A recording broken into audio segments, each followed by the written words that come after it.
Hello again. Welcome back to Saturdays at Derek's. I'm Mike. Lemon face, lion face, lemon face, lion face. I'm Derek. My face. Lion face. Welcome to another Saturday at my place. Got a few things to talk about today. This last week, Joker has been officially revealed. Yeah, for Sinister Six. Yeah, it confirmed most of the worries I had with the pre-reveals. Yeah. Well, I don't mind, little reinterpretations like the Joker makeup from Dark Knight was good. It was weird and a little worrisome at first, but it came across really, really well. This looks really douchey. Yeah. It's... He looks like a hipster ICP fan. Yeah. Yeah, just, I'm not impressed. I hope it's something that's going to grow on me. But I don't know, and I really hope they have him in a suit or something for most of the film, and you don't really see the tattoos. The picture we've seen, they're shitty tattoos. I mean, I don't see the Joker as the kind of person that walks into a tattoo parlor and actually picks something off the wall. Yeah. But yet, all those tattoos look like this asshole just picked shit off a wall, and I don't know, that bugs me because it makes. The visual presentation just makes Joker look like a douche. It looks like he's a hipster fuckhead trying to play a villain. Now, Jared Leto, on the other hand, is an outstanding actor. He is. And I like a lot of the stuff he's something that's going to detract our... I mean, remember, we all complained about how Quicksilver from Days of Future Past looked. Because he looked like a stupid hipster douchebag, too. Not this bad, though. But then his scenes were the best in the movie. Yeah, his scenes really made us eat a little bit of crow because the scenes themselves were so good. So maybe this will be one of those situations. Crow. I wasn't that bitchy about. I was like, fuck that guy. But yeah, this. I don't know. This look for the Joker just feels really. It's like a barely passable likeness to the Joker. I mean, he looks like a Joker wannabe. He looks like somebody who saw the Joker and was like, "Ooh, I want to be like that, but I'm gonna get tats." Oh, right, and then he would join Joker's gang and maybe just to that's be close the thing. to him and shit. Yeah. Maybe this ends up not being the real Joker. Maybe this is like one of the Joker's minions who has gone a little wackadoo. Yeah. It's possible. I mean, not really knowing the tonal feel of Sinister Six, or not Sinister Six. I'm sorry, the Suicide Squad. I thought you were making a joke about how Sony has redesigned some of their character looks. Yeah, well, we can get into that later. But no, I apologize. It's Suicide Squad, and I don't know. I don't. We'll have to wait and see. Yeah. But I'm worried. Yeah, well, I wasn't not worried about this movie to begin with, but they've gotten some good talent on it. Hopefully it pays off. I don't know. Right on. Well, next on the docket to bitch about. Apparently in Marvel news, Jean Grey, not the dead Jean Grey, but the Jean Grey from the past, who has been transported into the present. Oh yeah.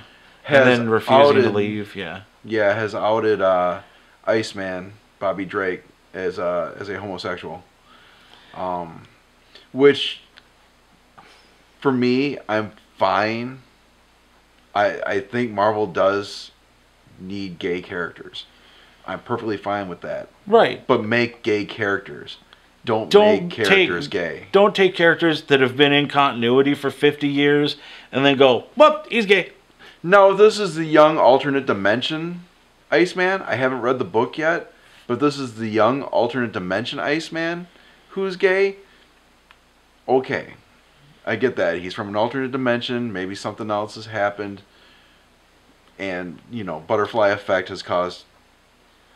I guess. I mean, if resulted you're going in a with gay character. like a multiple worlds theory kind of thing, yeah, there's a gay version of you somewhere in the multiverse.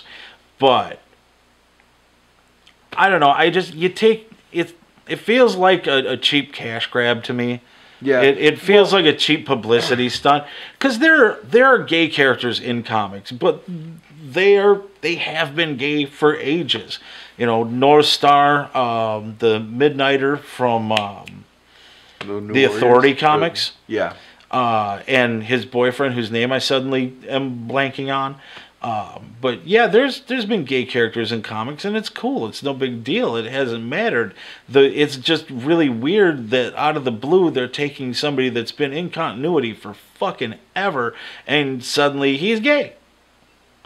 Yeah, just to fill a void. Yeah. And like I said, you could have made a character and made it a standout storyline. But this is just, I don't know, it's like you're trying to fill a quota almost. And it's not the first time Marvel's done this recently. There's all the hullabaloo about Falcon all of a sudden being Captain America. And all of a sudden it's like, hey, we got a gay Captain America. We got a black Captain America. It's like, yeah, but...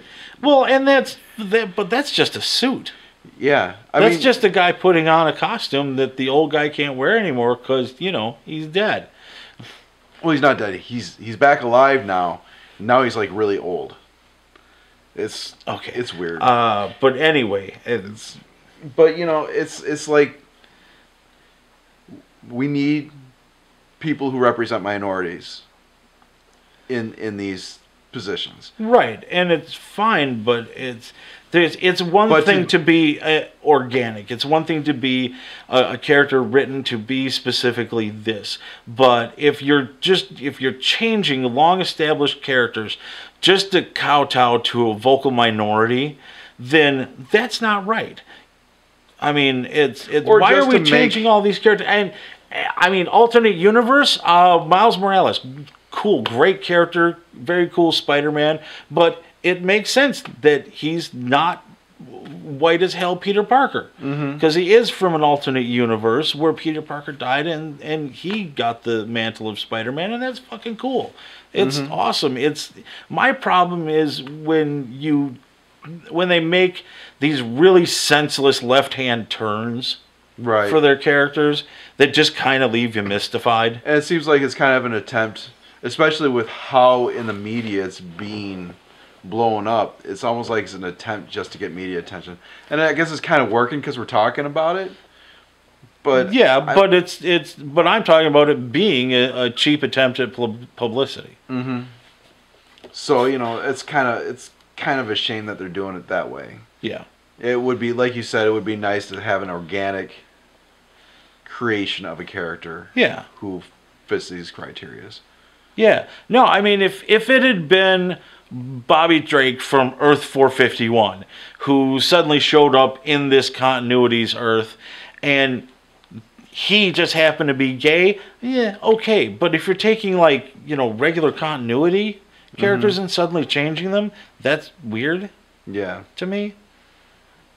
And entirely unnecessary. It's not like you can't write a new character and make them just as good as established characters. Especially since you're trying to get away from X-Men. Since you're trying to cool the heels on X-Men a little bit so you can try and get your movie licenses back. Yeah. But yeah. Anyway, so next item. Well, Ultron was released last week in Europe. It was the foreign release. Yeah. Which is, for one thing, it's weird that all of a sudden foreign markets are given precedence over American Well, it's market. not all of a sudden. They've been doing it for a few years now. Yeah. But yeah, it used to be that a movie premiered in America, and then it got its big initial run here, and then it got released to the rest of the world. So they have kind of reversed the release model, and I'm guessing that it's probably to make more money out of the gate. Now, my thing is, I don't see why they can't promote and run the opening weekend worldwide, rather than making the release a separate thing from America and the rest of the world. Especially in the type of genre movies where you don't want to have a whole lot of spoilers leak out. Yeah. You know, you don't want all these stories to leak out as to what's going on in your film. Yeah, it makes more release sense it all at once. Yeah.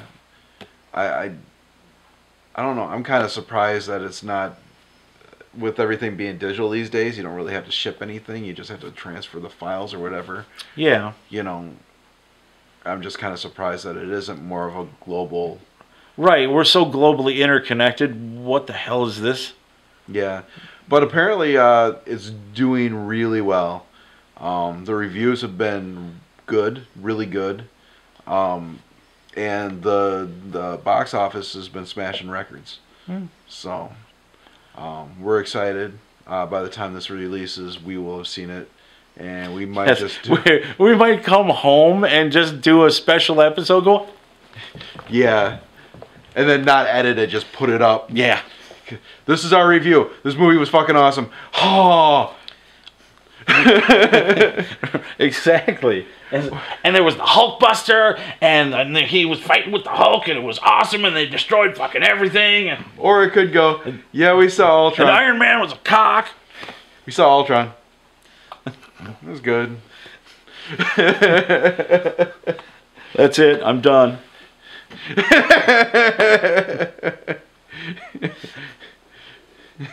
Party favor.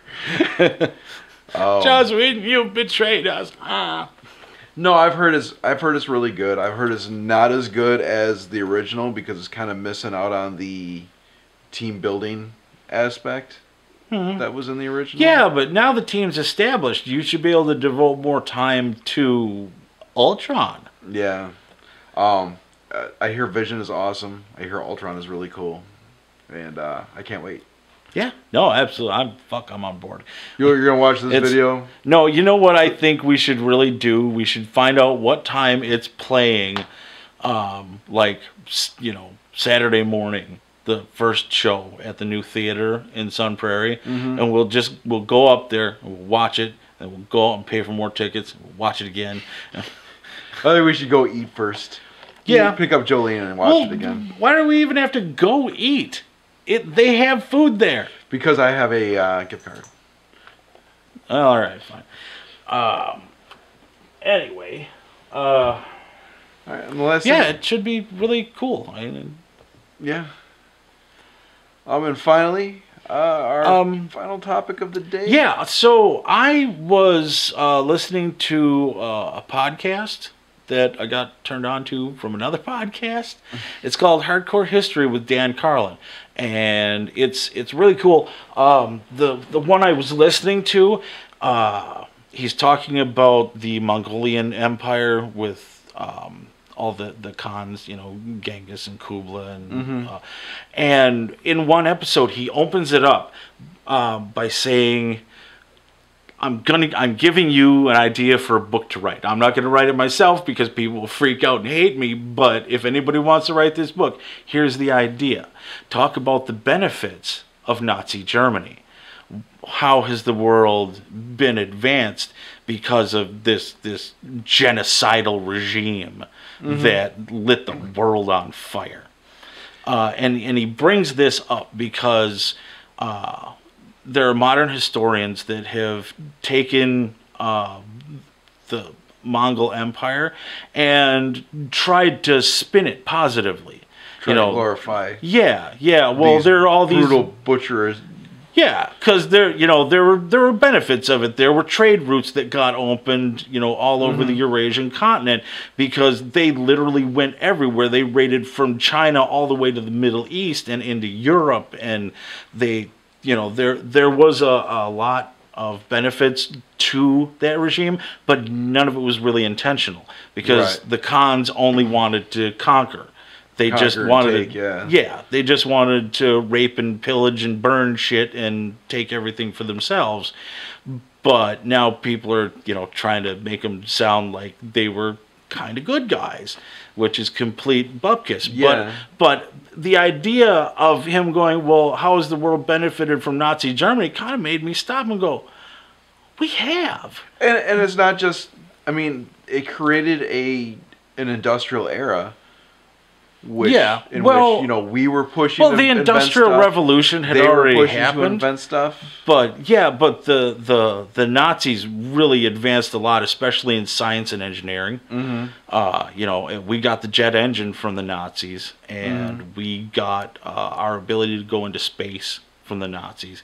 I mean, if it hadn't been for Werner von Braun and the other Germans that defected from Nazi Germany to America, we may not have been able to complete the atomic bomb. Mm-hmm. We may not have had jet power as soon as we did. We may not have had the rocketry to go to the moon. Mm-hmm. So there, as fucked up as it is, there were a lot of benefits to the Nazis. Yeah. The unfortunate problem is that they were genocidal pricks. Yeah. Yeah, well, they kind of murdered 6 million Jews, and they kind of destabilized the entire planet, and they were just kind of assholes. Yeah, So I'll never cut slack on the Nazis, but the world did benefit from their science, from the fact that they were genocidal pricks. Yeah, which is admittedly kind of fucked up. Yeah, I mean it's a shame that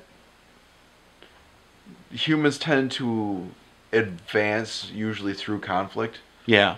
We tend to get dormant when there isn't a reason for us beyond saving our own asses. Mm-hmm.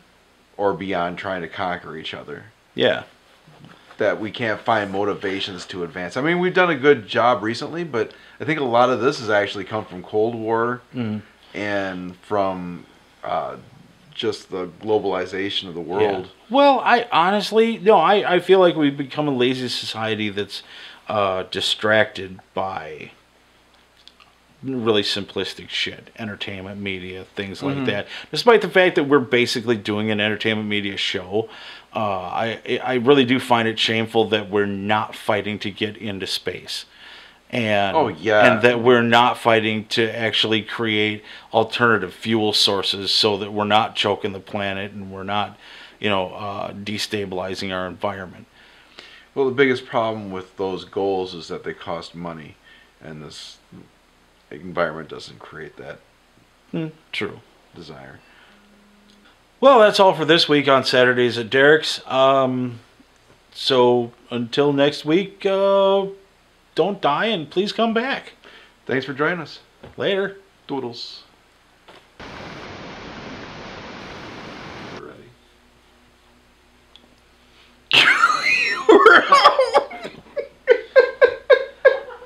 Okay. Better water, less breaking character.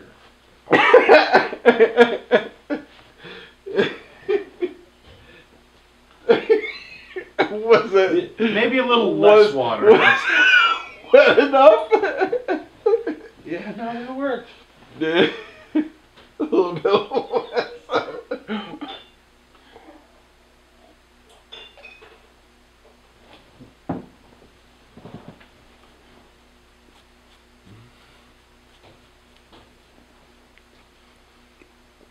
Shit.